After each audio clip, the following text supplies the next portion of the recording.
What's going on, everybody? So I am here with my good friend and brother, Michael Burns, What's and going we on, are bro? going to what's happening. We're going to be going into his brand lifestyle, how he built it, and what he's done in real estate. Because I know a lot of people always ask, "Hey, where do you invest your money?" I invest my money, and I've had the best returns from multifamily investing. So I want to bring somebody on that has a lot of experience there and that can kind of help shine the light for people that are looking to get into the industry. So, Mike, what's going on, man? What's going on, dude? I appreciate you having me on the show and looking forward to bringing some value to all the followers and watchers and listeners. I love it, man. So, talk to me. What got you started in real estate? Well, dude, real quick, something that just popped up when you're saying the best, some of the best returns you get on investments is in multifamily real estate. One thing that's awesome about real estate that I just wanted to take the opportunity to point out now up front based on your comment is everyone's always looking at the ROI and the return, which is what you're talking about. But there's a whole nother piece of real estate called depreciation and all the tax benefits as well. So not only are you getting an actual cash on cash return ROI, but you're also getting all the tax benefits and sheltering in addition to that. So real estate, I love, and it's a hard asset. So for all of those reasons, I think real estate's amazing. And you're right, it does produce and kick off not only the best returns, but I think the most stable, consistent, and safe returns as well. Yeah, I mean, if you think about every single market, man, no matter what, people are always going to need a place to live. And not everybody wants to buy. In fact, I think the majority want to lease or rent, right? Yeah, man. And if you really look at anyone who's successful and has a portfolio or has built wealth or created financial freedom for themselves, and you know this because you do business financing, and I know this because we do real estate financing. People own real estate. Like it's more millionaires have been created through real estate than any other asset class out there, and it's tried and true. It's like you said, people need somewhere to live. Yeah. So what got you started in it? Dude, so when I grew up in a small town, my parents owned a nursery, like a landscape company and a nursery. And I watched my dad work his ass off for like 30 years building that whole thing. And when he sold the business, I was probably like a sophomore in high school. And he took the money that he got from selling the nursery and he went and bought a bunch of lots. And then he partnered with a general contractor, landscape contractor that I had known since I was a little kid. So my dad probably knew this dude for at least 20, 25 years. And they built a bunch of spec homes. And this is like 2000, I don't know, let's say 2003 to maybe 2008. They pumped out probably 30 homes, I'm guessing. And Mhm. I just remember seeing all of a sudden mom and dad are buying a condo at the beach in Oregon, sight unseen off the internet. And then we're up at the condo and the beach, and mom and dad just fucking go buy all new furniture and all new appliances and everything for this condo at the beach. Like it's no big deal. And so Yeah. I was like, okay, lifestyle's different here. We didn't do this shit my whole life growing up. And that was the difference. So then I started, kind of asking questions and learning about it a little bit. So that's where real estate first caught my attention. But when you're 16, 17, 18 years old, it's not real that I could do that. So that's Yeah. when it caught my attention. And then when I actually got into doing real estate, so fast forward, I went down the wholesale nursery business. So I did inside sales at a place, and then I was doing outside sales, 1099 stuff. I had a huge territory, Western Canada, and pretty much the Western United States. And my brother said, "Hey, I've spent a lot of time on the road, like enough days to fill 6 months on the calendar." And my brother hit me up one day, and he's like, "Hey, are you going to be home this weekend? There's a free house flipping workshop in Salt Lake. Like the local guru was coming through town." So I said, yeah, we ended up going to it, bought the course for $1,500. And then we joined the local real estate investors association. You'll hear the term RIA. And it took us a year, dude. Didn't know anything about real estate. We'd go to Home Depot, like, okay, a toilet is $100, a bathtub's $200, like learning how much shit costs and just trying to figure out what is a comp, how do you do that? Like, so we spent a year hanging around this investment club and getting some mentors and going into, like going and looking at other guys' flips and seeing it hands on. And just, it spent, like I said, it took us a year and 94 offers. And then finally we got our first deal. And I'll say that again because it's important. It took 1 year and 94 offers So it looked at wasn't overnight. wrote, comped them, did everything was 20 grand. We always thought every rehab would cost 20 grand. So, but it took us a year and writing an offer 94 times and looking at properties and running numbers before we could really figure our shit out and got a deal. So that's how that all happened. I did my first deal in 2012. So I've been in real estate full time, 10 or 11 years now. And that's kind of how I got introduced to real estate and did that first deal. That's a lifetime in real estate too. Actually, that's like 3 lifetimes. It feels like it right now, bro. It feels like it right now. We've had a hard correction here in Salt Lake. Our market's down probably across the board at least 15% from where it was at, at the high, maybe even 20% in some areas. So when you're buying deals and you have a 10% spread on those deals and the market's down 20%, people aren't buying and interest costs, is going. It definitely feels like a new lifetime. So, but they say you're not a true seasoned investor until you've seen a full cycle. So here we are. There you go. So, I mean, since you already touched on, let's touch on. We spoke at the Blue Collar Millionaires, but where do you see this market heading? The next, call it 12 to 18 months. Dude, I think interest rates are really going to be a driving factor. Rates have kind of leveled out a little bit. They've come down a little bit. As you know, the Federal Reserve said they're going to raise them another quarter point. So hopefully that has kind of stops. I think if they stabilize rates, I think the market's going to stabilize a little bit. But then you start hearing all these big companies laying off thousands of people, the Amazons, the Walmarts, all these huge Fortune 500 companies. It's reports and they talk about it. We haven't actually seen it. So as far as real estate goes, I'm in Utah. The last 3 years, we've been one of the hottest markets in the country, us and Boise and Phoenix. So we ran up real hard and we've come back a lot harder than most other places have. So I think in Utah, I'd like to think that we've leveled out and we still have a lot of people moving here. We're strong, fiscally strong. All the tech is coming here. Banking is here. Call centers are here. Like we're super diverse. And the cost of living compared to California is still relatively good. And you got all the lifestyle stuff. So I think the real estate specific market's probably going to be a little bit more affected geographically, depending on what your local economy looks like. Because if you're in, if a lot of these big companies start laying people off now, not like, because right now real estate's affected by interest rates. That's the only issue we have is interest rates. A year ago, rates were 3.5. Today, they're like 6.5. So it's hard to say, man. I don't know. But I think we definitely have the possibility that we can have an economic situation outside of real estate that could affect the real estate market for sure. But I think the real estate market's going to level out as long as rates stay consistent with where they're at now. Can you explain why? I mean, obviously I know, but can you explain why, for everyone listening, why interest rates kind of determine what goes on in the real estate market? Yeah, it's a great question because the interest rate's directly going to affect how much your payment is.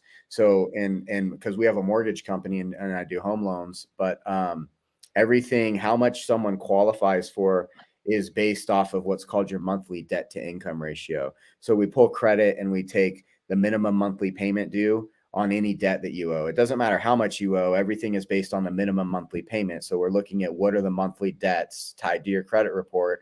And then once we have those, we'll run up the new house payment as far as it goes until you hit your maximum debt to income ratio. So the higher the interest rate, the higher the payment is for the same property.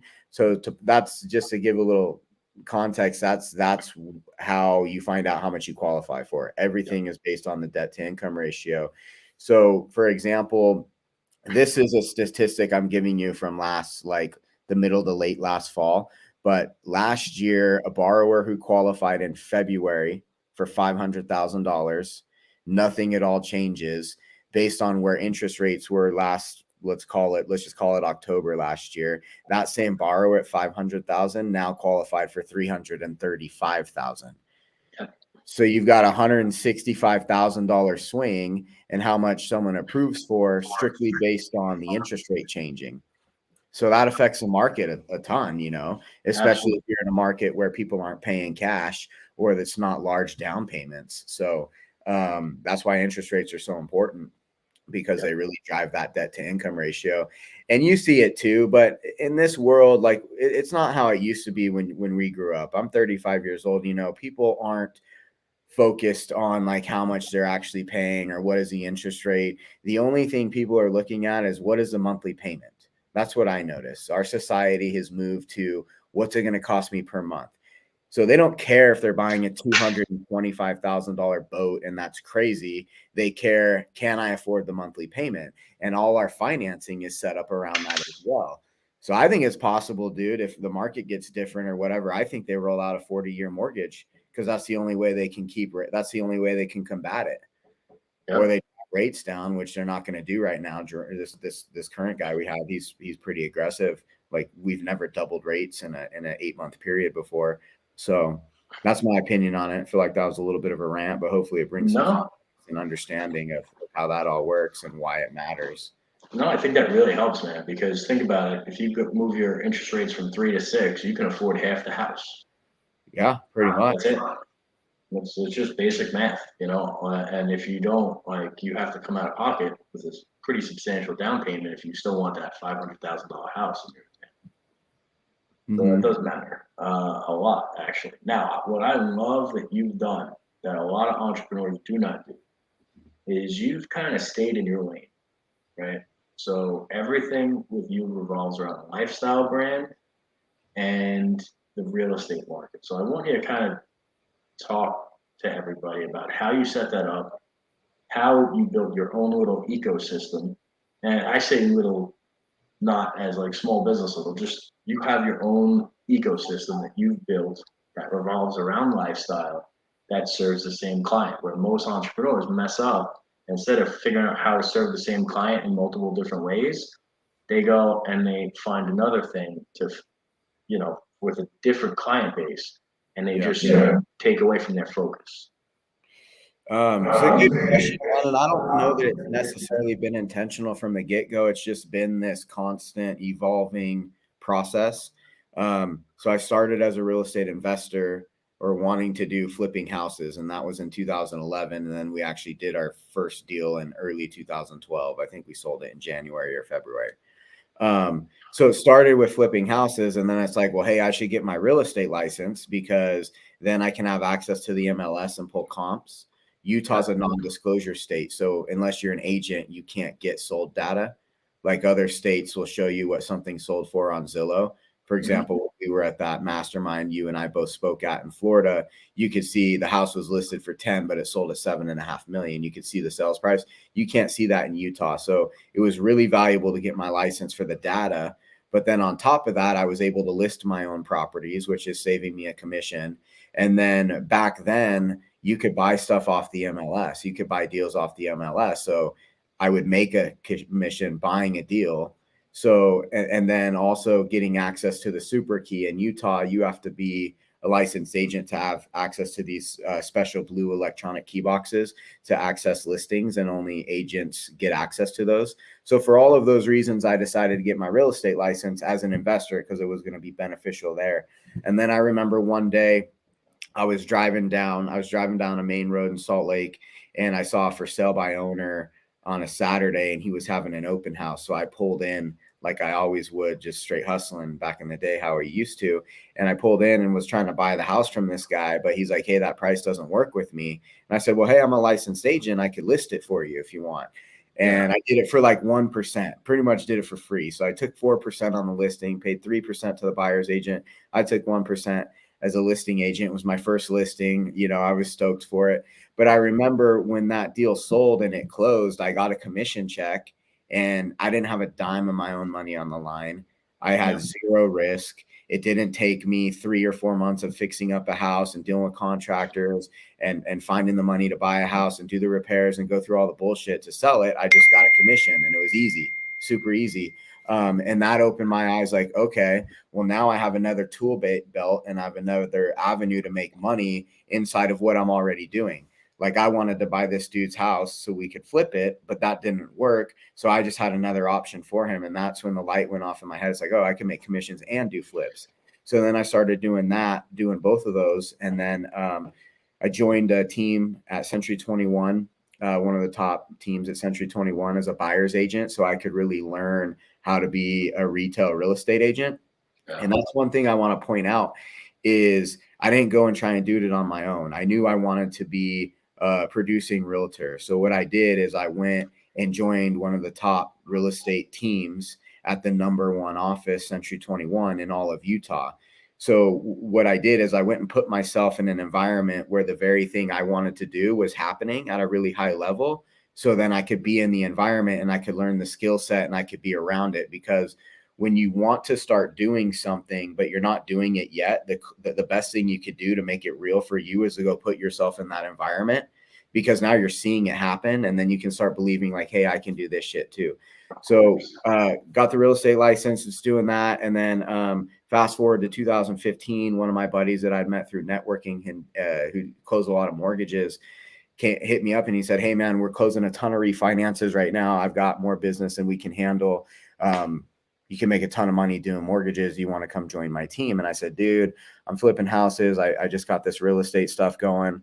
But my brother, it would be a great opportunity for him if you'd be open to meeting with him. So my brother goes and meets with this guy, becomes his assistant.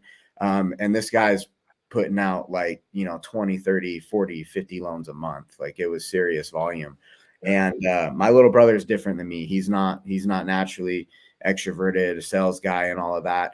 So fast forward maybe 6-8 months, my brother calls me. He's like, dude, guess how much I made in commissions this month? I was like, what? He's like, $22,000. And I was like, and at the time I had just had like 3 deals fall apart. I was getting my ass kicked on some flips and like just retail real estate, super emotional. And like I said, I just had 3 deals fall out. And I was like, if he can go make 22 grand in a month slinging loans, I fucking for sure can do that. So I got licensed and started doing VA refinances. And I did that for several years. I got up to where I was licensed at 39 states and was just working the phones. So while I was that was an all day thing. So I was doing mortgages on refinances. And now my mind is open to like, holy shit, there's a lot of money in loans, because I'm seeing the owner of this company, how much volume we're doing and knowing how much money we're making. And this dude was probably making 20 million a year, Yeah. So at that point I was doing the loans, but I would still have a few flips going. And then I had a buddy who was like a retail loan officer, and we would work leads. So we'd go in on leads and he'd get people pre-qualified, because I was only doing refinances. So when he had someone pre-qualified, he'd call me and then I would go show them properties as a realtor. So now I'm flipping houses, I'm doing loans, and I'm doing the real estate agent stuff. Yeah. And then bought my first rental property. So that's where, it's kind of have these 4 verticals now. And that's how it all kind of came together. But the real thing was seeing how much money was being made by the owner of this company doing refinances. And then when that kind of dried up, me and my brother switched companies. We went to another place. And then eventually I moved over to just doing regular purchase loans and refinances too. And it was like we could make the real estate commission and the mortgage commission on the same deal. But not only that, the client experience was way better, because now I'm controlling everything, or my team, right? You can't be the loan and the realtor on the same deal. There's only a few states that allow that. But now we're controlling the entire experience. So the clients are only dealing with 1 or 2 points of contact on the same team. There's no miscommunication. We're handling everything start to finish, and it produced a better service. But then also we're making double the money too. So it's a win-win situation. And we've just been growing on that, man. So fast forward, we're flipping 30, 40 homes a year. I've got a 58 unit rental portfolio. We lend some hard money, and then we've got the real estate brokerage and doing mortgages as well. So that's kind of how all that came together. But it's just, it was business and money that was already there. So it was easy to vertically integrate it, plus we're giving people a better experience. So that's how all of that came together.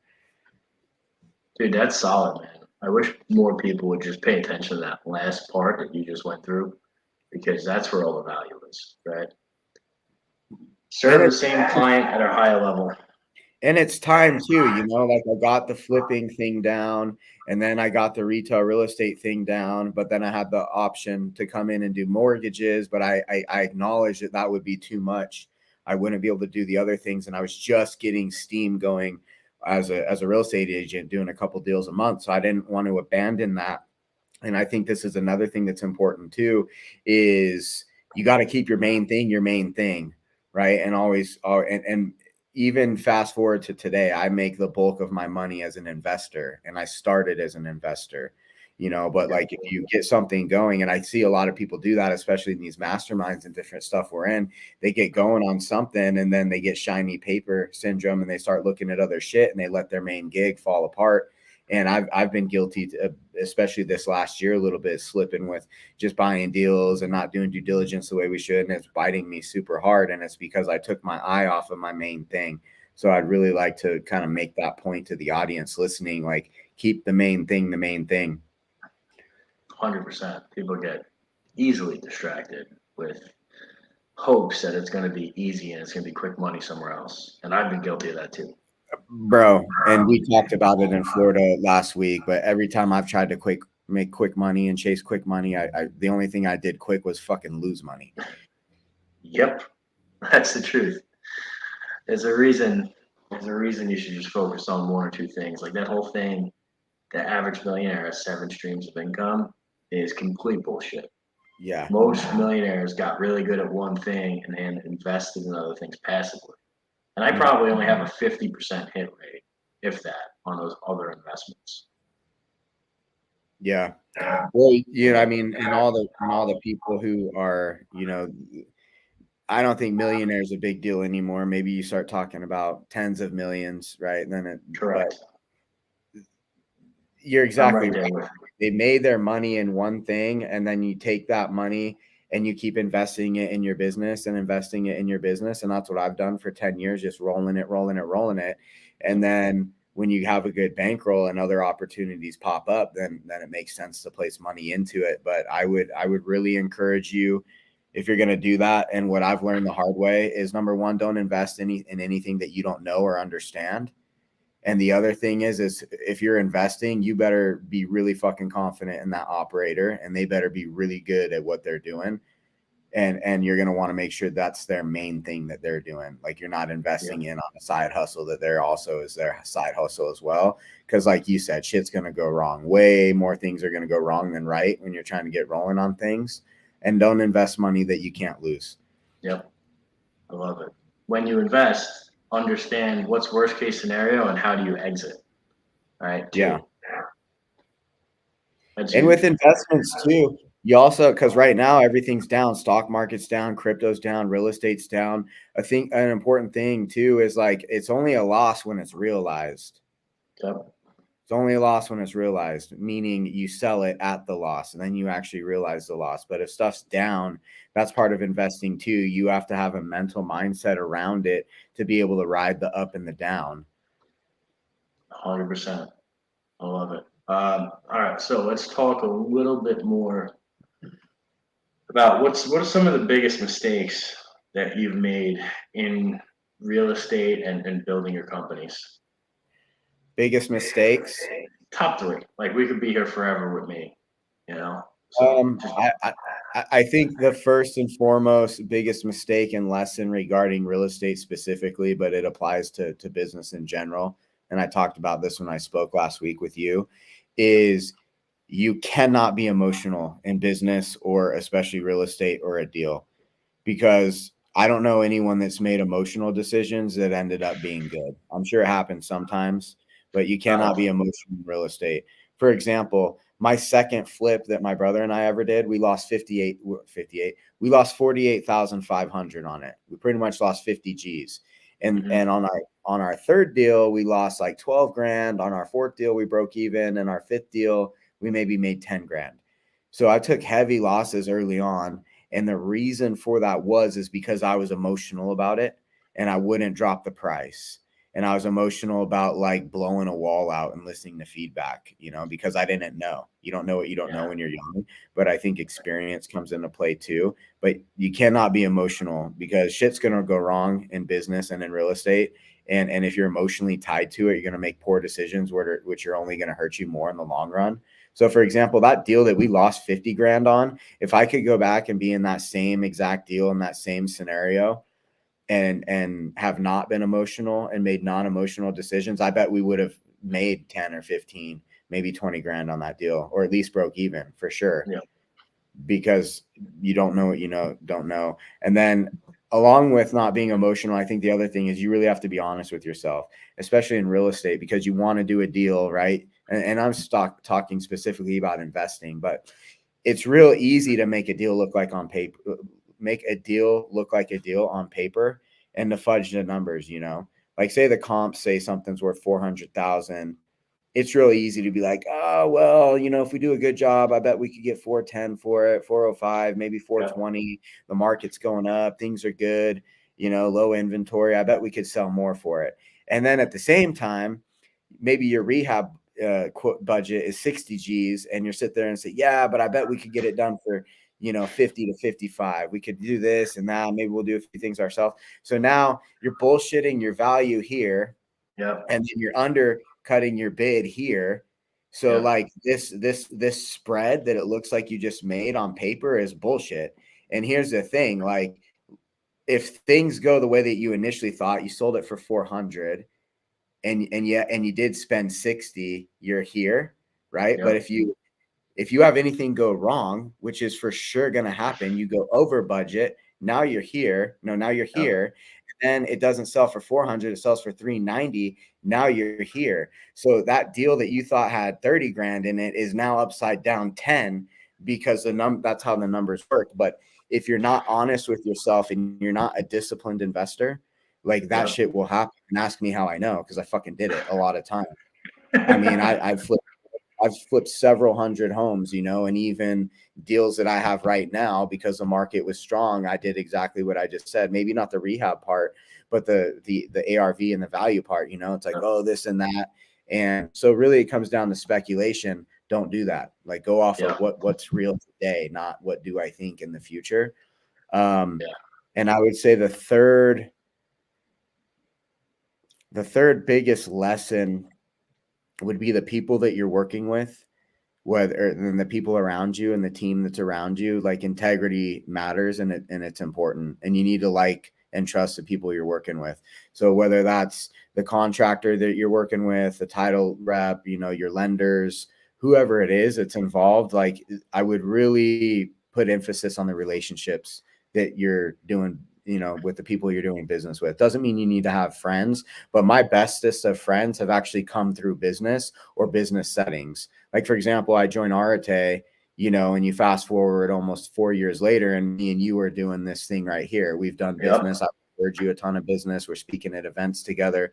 Like the relationships that you build in business, because we're talking about business, are going to be the separator of if you're successful or not. But really that transfers over life too. It really transfers over into just life in general. The people that are around you is really important. And if you've got bad people around you, I promise you it's going to affect you at some point in time.